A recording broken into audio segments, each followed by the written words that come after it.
Ilang taong ka nung dumating ka dito sa Amerika? Tiga saan ka ba sa atin sa Pilipinas? Paano ka napadpad ng Sacramento from San Jose? How did you actually landed to becoming a realtor? Realtor pa? Sinong nag-introduce sa'yo? Did you just woke up one morning and said, I just want to go and do realtor? I mean, how did you... And then I retired them before 60. Wow. Wow, that's amazing, Yeah. Mike, that you're able to do Yeah. that with your parents. Mhm. Talaga naman. So it's hard to really manage people. Yeah. So when you do stop running, income's still coming, Yeah. right? So still So we sustainable. had to find a model that actually allow us to do that, right? Well, I'm not just a real estate advisor. I'm actually a business consultant Okay. or business advisor or wealth creator. Alright. Kasi ang ginagawa ko ngayon, I have a business that is not only in real estate, pero I can tap into things like tax credit. Okay. I can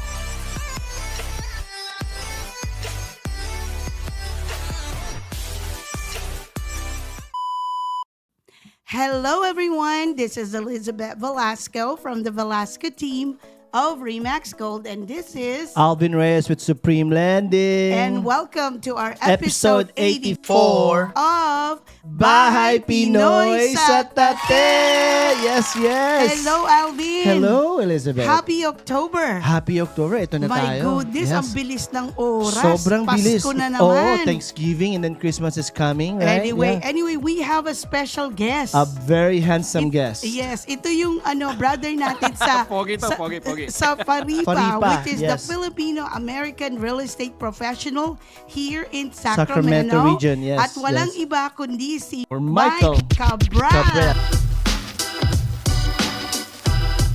Sorry. Mike na lang para walang Mike na formality. lang. sige, yes, Mike yes, Cabras. yes, yes. We gotta go a little bit more closer. Yes, Yeah, oo. yeah. Oh, dito para mas malapit. Yes, Yes, oo. yes. So Mike, actually itong si Mike, isa siya sa board member natin sa FAREPA Correct. Sacramento. Correct, Naku correct. Mike, thank you so much. We really appreciate you Yes. Wala naman. volunteering your time Yes. and your talent Yes. for our sa kauunlad ng mga Pilipino. Correct. And he does the training side of the FAREPA. Yes, right? actually ang company niya is LPT. What does LPT yeah, stands for? What's LPT? Ang LPT is parang yung bagong company natin ngayon, 4 years in business, Listing Power Tools. Listing Power Tool. It's a new brokerage, right? Real estate brokerage. It's a new brokerage, 4 years in the making, and now number 6 in volume in the country. Why Wow. LPT, Listing Power Tools? Why? I mean, that's Ano a ba yan? Marami very bang odd name tools for a yan? realty company. I mean, I'm just saying, why? How did you come up with Marami that bang name? tools dyan? Oo, yeah. Why? Okay, tell us. Ito kasi nangyari, di ba? So, back in the days, Robert Palmer, he created a SaaS company. Okay. Who is Robert Palmer? He is the CEO and founder of LPT. Okay. Siya yung founder. Yeah. Okay. So, And ang then- ginawa niya back like 4 years ago, even longer than that. So, he owns a mortgage company, very successful in Florida. Gotcha. And he actually created listing power tools for all the agents to actually have marketing tools for their listings. Okay, Nice, okay. nice. So just sa mga taong hindi po nakakakilala kay Mike, he's also a realtor here in Sacramento. Yes. Actually, anong your main market is Yung Yuba area City, mo. right? Yeah, I mean, Well, the main market is really, pretty much in Tri-County, di ba? Okay, gotcha. Sacramento region. Yeah. Okay. So, Yes, oo. so I represent a lot of investors. That's my niche. That's your niche. Correct. Okay. Investor. Oh. Okay, pero gusto kong malaman, tiga saan ka ba sa atin sa Pilipinas? Sa Season, Pangasinan. So, Ilocano. Pangasinan, Ay, Ilocano. Yeah. akala ko pang Ano pala to, kababayan din ng konti. Okay. So marunong ka mag-Ilocano? Fluent in Ilocano I also. love it. I could Wow. only understand, but a little bit of speaking. Okay, alam ko sa Ilocos yung danggit. Nice. Pagkain isda. Kasi, Mga pagkain. ito nangyari kasi, raised here sa US, Yeah. pero yung mga parents ko, they really train us to really speak the language. Yes. Sabi para hindi mabenta sa Pilipinas. Tama Teka naman yun. muna, naman Mike. yun. Tama Gusto kong naman yun. malaman, ilang taong ka nung dumating ka dito sa Amerika? Mga 8 years old. Ay, Wow. 8 years old. Galing Buti- nagtatagalog pa, buti no? hindi mo nawala. Yung pagtatagalog. Kaya nga, tinuruan ako ng I parents love ko that. talaga. That's good. That's good.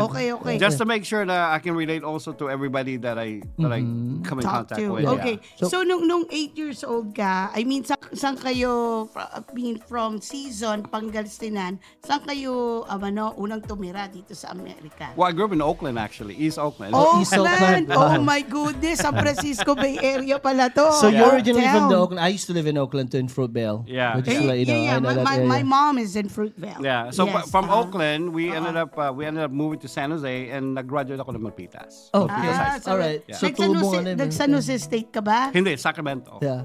Sacramento State. So tubong Bay Area talaga to. Anong year ka pumunta dito sa 93. Sacramento? 93. Ay, 93. So that's about 32 years. Mhm. Yeah, 32. Yeah. Wow, Been here in this 33. region for a long time, and I've seen basically all the how Elk Grove grew, Yeah, and you Elk saw Thomas, it. Definitely. and ngayon Definitely. sa basically everything is closer now than before, di ba? Yes, correct. Oo Kasi nga. before parang malayo yan eh. Kasi Oo nga, puros fields. Bukid diba? lahat yan, It's diba? all farm. It's all Yeah. farm like plain land. Okay. Teka muna. One question. Paano ka napadpad ng Sacramento from San Jose? Oo nga naman. my parents migrated over here for work, basically. Ah, Yeah. ano bang work nila? In line of electronics. Sa electronics. Electronics. Okay. So gotcha. they kind of helped me, and then over the years I went back to actually San Jose because I was a sales manager for Sige, Nordstrom. tingin tayo Yeah, doon. yeah. Tingin For- tayo doon. for a long time, Para yeah. nakikita tayo. So here's a question that I have for you. I do get it. You're a realtor, right? Number one, how long you been a realtor? Since 2004. So Wow, Twen- matagal na pala. So you 21 saw- years na. So Diba? you saw the 21 years. downside, you saw Oh, the yeah. upside, Yeah. you've seen it all, right? Yeah. So I mean, kailangan mag-pivot tayo, di ba? Yeah, So correct. basically, I kind of came in 2004 where the market was really taking off, di ba? Like, Yeah. very hot yun. Very Talagang hot booming yun. na booming. Yeah. Maglagay ka ng sign, sold ka agad, di ba? Correct. Correct. May pulse ang tao, sold ka, pwede na, Correct, pwede correct, bumili, correct, di ba? correct. Pero, ang problema, I mean, we also have to adjust. Yeah. Kailangan mag-adjust tayo over the time na, when the market kind of takes its turn, Yeah, right? you have So to I have to adjust. pivot more or less, di ba? So from sales manager in Nordstrom, you said, right? How did you actually landed to becoming a realtor? Realtor pa, sinong nag-introduce sa'yo? Did you just woke up one morning and say, I just want to go and do realtor? I mean, how did you basically enter Yeah, into from that business? management 'Cause to you have- sales. Yeah, so you gotta understand that. Hey, a lot of people think being realtor is easy, but it's not. There's a lot of grit, there's a lot of work. And how did you actually get in? Mahirap Yeah. maging realtor. You know this, right? Yeah, yun nga pinag-isipan ko rin paano ako nalapadpad sa... Paano ka napadpad? I mean, Oo nga.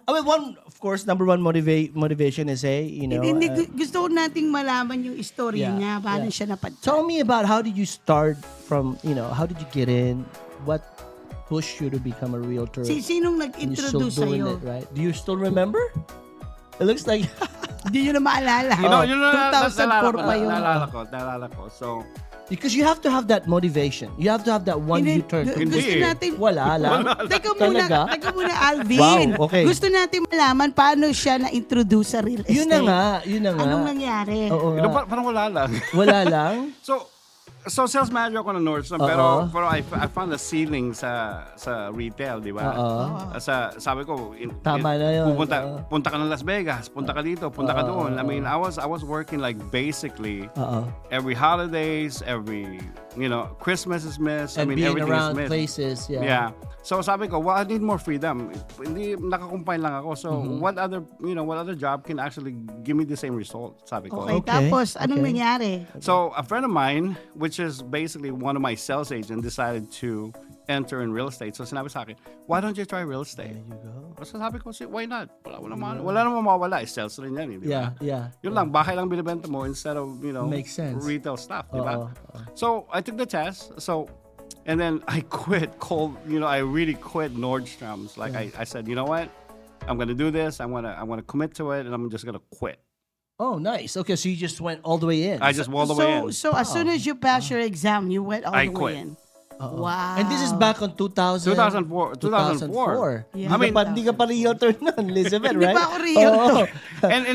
And really not knowing what I'm getting Yeah, into, right? yeah. So I Yes. well, sales is sales, Yeah, right? yeah. I mean, I have the experience. I know a lot of people. Yeah. So let's kind of try it, Yeah, right? yeah. So my first year in real estate, I was actually a platinum producer with Remax. You were what? A platinum producer for Remax. Wow, good job. Okay. Here in Sacramento? For, Yeah, for Elk all Grove. of you who doesn't Oy. know, a Remax Platinum is someone that makes 250,000 to 499,000. There it is, guys. In gross commission. That's my first year in real Wow, estate. galing. Yeah. First year, Mhm. talaga naman impressive. Talagang ano to, salesperson to. Okay, okay. Tapos Oo. ano nangyari? Oo. So dito doon sa Elk Grove. Sa Elk Grove noon doon, bagong yung Remax call dyan sa Elk Grove Boulevard. Wow. Yeah, Okay, yeah. you used to be Remax agent pala. Mhm. Okay, and then Back- what happened? So I started with a gentleman that actually was the head sales guy from Black Hawk. Do Yeah, sa Bay Area, yeah, in diba? the Black Hawk. So Yeah. he migrated over here and I worked in a farm Yeah.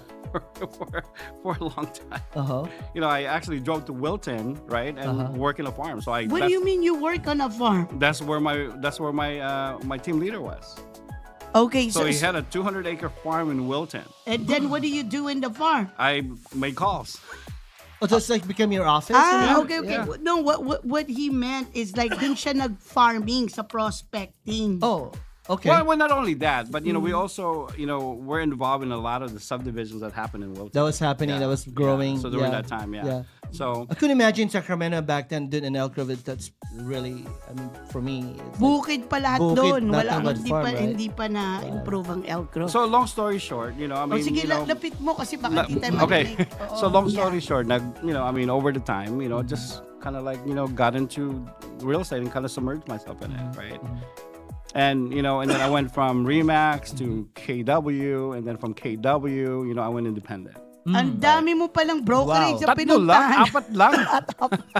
but that's how it is. You Yeah. kind of like Gusto test mo the waters. tubig? Right? Yeah. No, I'm okay. I'm okay. Medyo na ano ko sa... Ang gwapo kasi ng katabi natin eh. Well, I mean, Nasasamid ka eh. here's the thing, right? I mean, Okay.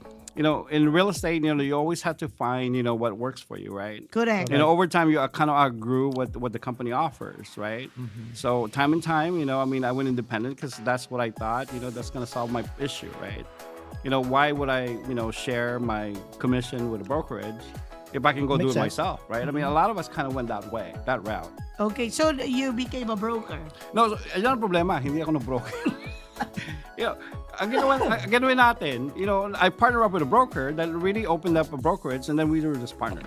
So basically, then I was babysitting. So I became wow. a babysitter, basically, Oh, right? oh. So I kind of got a production, and then kind of started babysitting, and I was like, this is not working either. Wow. Yeah. So it's hard to really manage people. Yeah. Well, I It mean, is because you can't manage independent broker. I mean, independent agents, because I Yes. mean they have their own, their own mentality, really. Yeah, You know what I mean? Yeah, it's Their own not. I platform, mean, yeah. me myself as a team leader, it's a challenge to Yeah. really, motivate because they're not employees; they're independent contractors. Correct, Yeah. correct. So you can't really tell them what to do, or all you could do is really guide them, and Yeah. and if they really want to win, they'll find a way They'll to find a way. win. Yeah, That's yeah. it. So pagkatapos nun, I mean, so that's when kind of like EXP was born, di ba? So they kind of like changed the landscape of real estate. What they did is they kind of interrupted it by saying, hey, with KW you get profit share, but now with us you get revenue share. Yeah, correct. Yeah. Right, A different- and now you can run a brokerage within a brokerage, so you don't have to be a broker to have agents. Yeah, okay. So it's interesting. more like because EXP recruit agents. Yeah, yeah, Okay, yeah. matanong ko naman, I wanted to learn more about you. Yes, okay. So, do you have children or? Yeah, tatlo. Okay, Tatlo. 3 children. Ilang taon na sila? How old So are they? my daughter is she's 12. 12. And then I have a 15-year-old that's about to get his license. Okay. Oh, really? And then Yep. one that's 17 going to college this year. Okay, Beautiful. so he has teenagers. Yung teenagers na. He's a young dad. I mean, ilang taon ka pa nung nag-asawa ka? I got married late actually. 30. So 30 na. 30. Oo. That's, I mean, right now in this generation, 30 is the norm, isn't it? Yeah, correct. I mean, nung panahon natin, 30 is old. Yeah, I you felt have to be- old. yeah, I felt over 30. So one. That's good kasi talagang nag-enjoy ka ng pagkabinata bago ka nag-settle. No, actually not. Bakit? Because Late I bloomer? He's No, I working. worked. Yeah. I mean, can you imagine 2004? He's already doing sales. But let me ask you questions. Yeah. So teka muna, Go ahead, Alvin. go ahead. Okay. So, ibig mong sabihin that you have no time to date kaya late kang nag-asawa. Ganon. Pretty much. Because ang ginawa ko kasi, nag-settle muna yung mga kapatid ko. Right? Oh, I Ay, settled tinulungan them mo out. yung mga kapatid mo? Tinulungan ko yung mga kapatid ko. Ilan ba mga kapatid mo? Dalawa lang. Ilan Dalawa taon lang. sila? So, Mas matatanda o ikaw panganay? Ako panganay. So, Kasi kaugali ang Pilipino yeah. po yan. Yes. Ikaw ang panganay, kailangan Ikaw ay tutulong sikasuhin talaga. mo mga sineta kapatid muna mo. natin sila. Tapos, because they both got married early. Yes. You know what I mean? So, I have nephews and nieces that are like almost 30. Makes sense. Oh, yeah. Wow. Okay. Right. And then what happened? So, and then also help my parents, get their house, and stuff like that. And then I retired them before 60. Wow. Wow, that's amazing, Yeah. Mike, that you're Yeah. able to do that with your parents. Mhm. Talaga naman. I mean, that's such a proud moment for you to Yeah. be able to Parang help your selfless ba? Parang Yeah. selfless, Yeah. Yeah, inuna mo muna sila. Then me. Right. Actually, okay yan eh. Actually, yan ang parang kaugaliang Pilipino. Pilipino talaga. Diba na tulungan mo muna ang pamilya Oo. mo. Kasi pag nag-asawa ka na, talagang hindi mo na sila matutulungan. Uunahin mo na yung asawa at mga anak mo. Talaga. Of course, tama yan. talaga. Yeah, Yes. tama. Diba? Wow, yung pala si Mike, no? Wow, grabe, no? They're Okay, very okay. family. But here's a question. So you Yes. said your second son is taking the license now. Yeah, his actually, Nag-aaral. nag-aaral na for Nag-aaral na. license. Yeah. Nag-aaral na. Para makatulong naman sila kasi busy-busy din si Papa nila. Okay, let me ask you a question. If you have one advice sa anak mo who wants to be in this business, Do you want them to be in this business or? let's be frank, right? It's Yeah. Yeah. they a lot of the young kids right now, I said, wants to get into the business, they think they can make it just right away. It's right? easy. They think it's easy. Right? I mean, you've been in the business for quite some time. Yeah, over 20 If years. there's one advice, I'm sure you probably talked to your son about, but Would if you there's want one, your children to what be would in be real what estate? that one advice? Yeah. Number one, to motivate him, and number two, to make him or her realize, hey, this is the game, right? Yeah. So, I mean, tama yan, but they are following my footsteps. They are. So, both of okay. them are, right? Yeah, they are. They see what I'm building, they Yeah. see what I'm doing, and the beautiful part, in today's industry, right, is not just the hard work anymore. You have to have the right mentors, the right model that you have to be in place with. Yes. Para it's not a traditional business anymore. You're not right? you're not alone. You're right? not alone anymore. Yeah. Unlike before when we all started, what happened is we're alone, right? Yeah. I mean, I remember back in the early days, I walk by, the door shuts, Yeah. right? Yeah. But not anymore. Everybody's more sharing now. No, and more collaborative. Yeah, more collaborative, kasi may yeah. social media na ngayon And eh. the At game may has changed. internet. The game has changed. Yeah. Before they give you a list of call these people, Yeah. cold calling, right? Yeah. Yeah. I mean, the systems now with AI and everything like that, it'll be a lot easier for these guys to Yeah. actually, be better in this business, but they just have to follow systems now, Yes, right? Correct. So, my advice is they're really going to follow in my footsteps because I'm building an organization that they can take over one day. Yeah, That's go. the beautiful part about being in this business right now in today's industry is because all the stuff that you're going to work for is now actually you can give it to them Okay. when you're ready to go. Yeah. Okay. So Yeah. they can actually take over your business without actually being so much involved because since you build a business that's so robust already. Yeah. They would just have to manage it. Correct. Yeah. It's And already It's already running. running. Yeah. Oh, okay. Because right now, I mean, since my last transition, I mean, I'm at 40 agents, like nationwide. Interesting. Okay, Wow. that's Wow, good. pala Okay. to. Oo. So gusto niyo palang build the business by mentoring all those realtors. Yeah. Yan ang business na So gusto that's your niyo. other meaning now, right? Like And not that- sales making- anymore or Well, no, just I'm still you in still do sales. sales, I'm right? still in sales because You'll do both. because here's the thing in sales, right? Yeah. You can't teach somebody if you don't do the business yourself. Correct. Right. Yeah. So I mean, time and time again, when we go to traditional brokerage, and what happened is a lot of your mentors and basically all They're behind the desk. They're behind the desk. They Yeah. never sold a Yeah. darn thing in like 30 years, right? So, in order for you to be able to give resources and be able to really help these agents that are coming And relate. up, and Yeah. have to be You able have to be in the relate. ground. Yeah. Yeah, you have to be in the Correct. ground. You have to be using the tools. You have to be using, you have to be out there and really do business, Yeah. right? It's true. What he's saying is actually like, just for me, the same thing with me, right? Mm-hmm. You know, again, hanapin mo talaga yung the anatomy of closing the deal. You know what I mean? Hindi lang Pwede, yun, yeah. kasi Alvin, in real estate, it's so competitive and it's so fast-paced na yung market na natutunan mo last year is a different It's market outdated. nowadays. Outdated na. Correct. Outdated na. Kaya talagang kailangan you have to go with the flow and you need to be in the trenches to learn, what is the buyer's mentality? What is the consumer confidence? What are the objections? I mean, things that they go through na kailangan namin i-guide itong mga kliyente in order to buy and sell. So the main thing now is this, right? So basically, I'm in the point in my career to where I'm now giving back, right?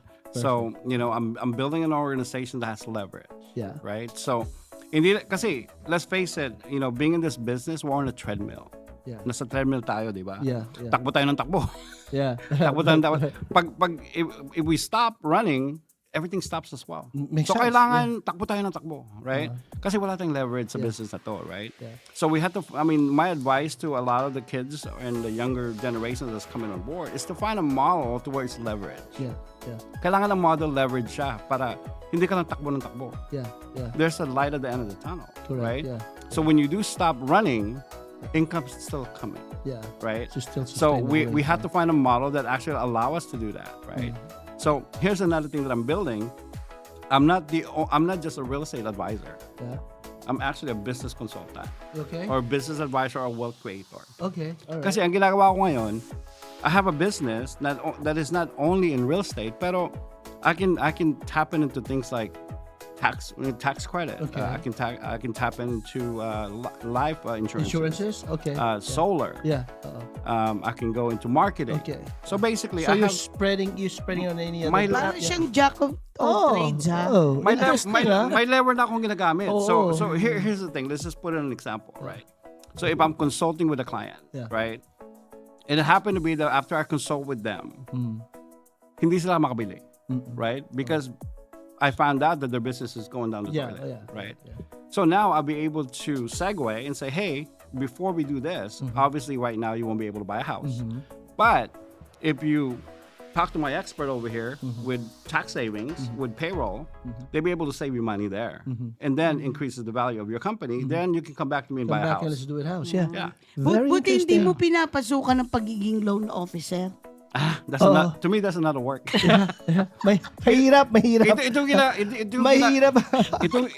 Itong ginagawa ko noon. Telling you, my friend. So here's what I do really, right? Okay. So basically, I built a referral platform. I love that. Yeah. Yes. So basically, a lot of the stuff that I do, Liz, Yes. Alvin, I don't have to sell it. I don't have to pitch it nor manage it. Kasi may mga eksperto na ako nagagawa ng trabaho. Let them. So I do the real estate side. So I stay in real estate, right? My niche, my program. But all the other stuff that helps them, create wealth, ibang gagawa. Okay. Matanong ko naman. Interesting. I like that. Okay, so I wanted to, share. I mean, kasi hindi na tayo bumabata. Where do you see yourself, 10 years from now? Retired. Okay. So pag when I said retire, it doesn't mean retire from the industry, but be able to basically Do not grind on my own terms. Income. Correct. Okay, Makes gusto sense. mong mag-mentor na lang ng agents. Pero what's a typical retirement for you? Do you wanna stay here in the US? Balik kayo sa Pilipinas? What the beautiful part Travel? about what the beautiful part of our business now is we're remote, right? Yeah. So Correct. basically, You I can run an operation in the Philippines, or if I want to Yeah. be in Mexico, or Yes. I want to be anywhere, because everything is done through the internet, right? Correct. So that's the beautiful part. I don't have to be in the grind in order to run my business. Okay, Right? gotcha. Because everything is done through the internet. Especially with my referral platform, I don't have to be anywhere. I just have to send an email out or send a link out, and then somebody else takes care of the work, and then I just wait for my You paycheck. just have to have Wi-Fi. This guy is doing it all easy, right? Okay, I love it. Kasi nabanggit niya kanina ang specialty niya investor. Yeah. So, do you do a lot of also do commercial, or do you do a lot of 1031 exchange, Yes. flips?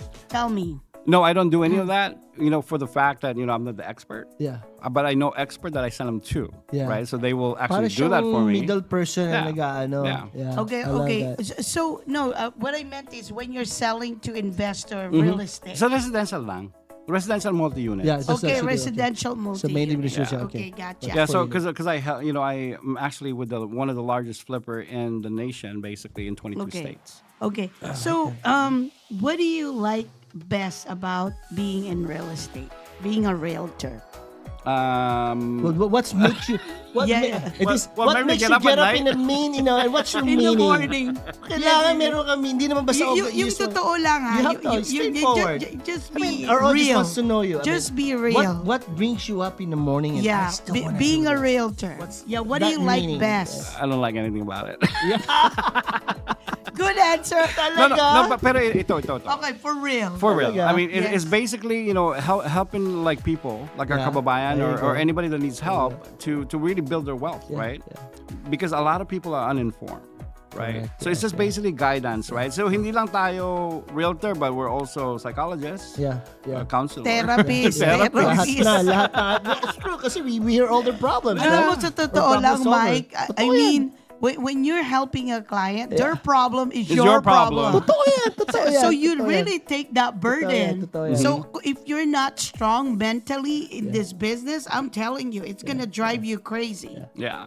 So you need to be really, hold the ground for them, di ba? Yeah, so ultimate goal talaga yung basically, I just want to be a liaison for basically all businesses and all types, right? Correct. Yeah. And just be able to share and guide them to, to create Yes. wealth, right? But at the same time, not doing the work, right? Okay, And that's this is Because I want to be smarter about it. Because I've grind for, gosh. for so many For years, so many years, 20 years. right? Alam mo, you 2004. will be, because you have a lot of wisdom and knowledge, you'll be a really good trainer. And this is why we're so lucky as a FAREPA here in Sacramento Correct. region to have you as one of the board member, one of Oo the nga, members. kasi Because we this is could really help- what we want to do as well. This is our Yes. meaning. This is our reason why we have FAREPA here in Sacramento. Oo nga. Yeah. I mean, okay, next naman, what do you like least about being a realtor? For real. Mas mahirap yata. Sa totoo lang po to, ha? Oo. Okay. Kasi a lot of people have misconception about realtors. They Yeah. think that we make a lot, tons of money. Yeah, they think it's all set and done. But they Yeah. don't know Yeah. the behind the scene Yeah. and hard work that we have to go through. So it's the treadmill, right? Waking up every morning unemployed. Basically, that's what it is, Yeah. right? Correct. So if we don't have systems that is built, to give us leverage, day in and day out, we're gonna wake up unemployed, Yeah. right? Yeah. A lot of people don't understand that, that we have to treat real estate as a business Yeah. and not as, hey, I'm gonna go hang out with friends and show them houses. That's like roses, right? Just not sales, right? It's Yeah, not. Yeah. It's really, it's really, the one thing that really irks me about real estate is waking up every morning unemployed. Oh That's my what it God. is. Totoo po yan. yan. Totoo. That's Hindi po true. kami employed ka. Every Yeah, day, yeah, we have to hustle. Yeah. Otherwise, Totoo yan.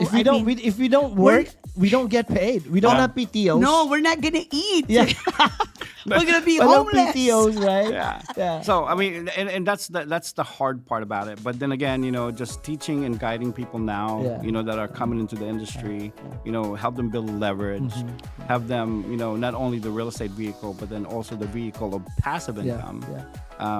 That's important, So I have a system right now that that every agent that actually joined my organization, what I do is I also implement another passive income tool in their system. Yeah. So not only selling real estate, but I give them 7 different ways to Other venues, other yeah. venues to make money. Uh-oh. Because here's What are the 7 other venues? Give us a sample. Yeah, give us a like sample. 3 venues. Seven. So- I so want to 7, hear it. mukhang maraming 7. Pero sige, go for it. just Go for it. itemize. But- Yes. Pinaka-main. But the main thing that people don't need licenses for is research and tax credit. Okay. So okay, and let's then face second. it, and then I do Second. payroll tax savings. Okay, and then third. Okay. And third, I can get you an AI assistant. Okay, AI assistant. Oh, And then wow. fourth. Wow, dami. Fourth. And I can do help you with corporate funding. Okay, corporate funding. And Yeah. fifth, Ano pa ba? Ano pa ba gusto nyo? solar. di ba? Solar.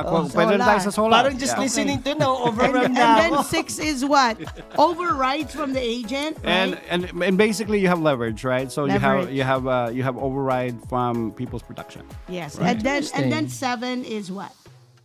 real estate sales. Real estate sales, right? And you know, now it's not just selling real estate. So when you're actually talking to people, Yes. right, you're actually now become a consultant or advisor. Well, give me an example. Yeah. Just one Yeah, example. yeah, yeah. Let's just meet. Hey, Okay. Okay. Mike. You know, Last 2 last 2 minutes. Last 2 minutes? Okay, Because I want to Yes. give example. Hey, Mike, Yes. I wanna see what you have. So Okay. so when I'm we're applying, you know. So when we're talking about it, right? You Yeah. know, I say, hey, you know, I mean, how would you like to leverage what your existing business to actually create passive income, but not putting enough more work into your system? Okay. Right. Okay. So basically now, you know, you'll watch something that I will send you, right, to become a referral partner for me. Okay, Okay. gotcha. All right. Okay. So in other I words, love that. Maybe we can Yeah. talk. We yeah, can talk about yeah, it. you could talk more.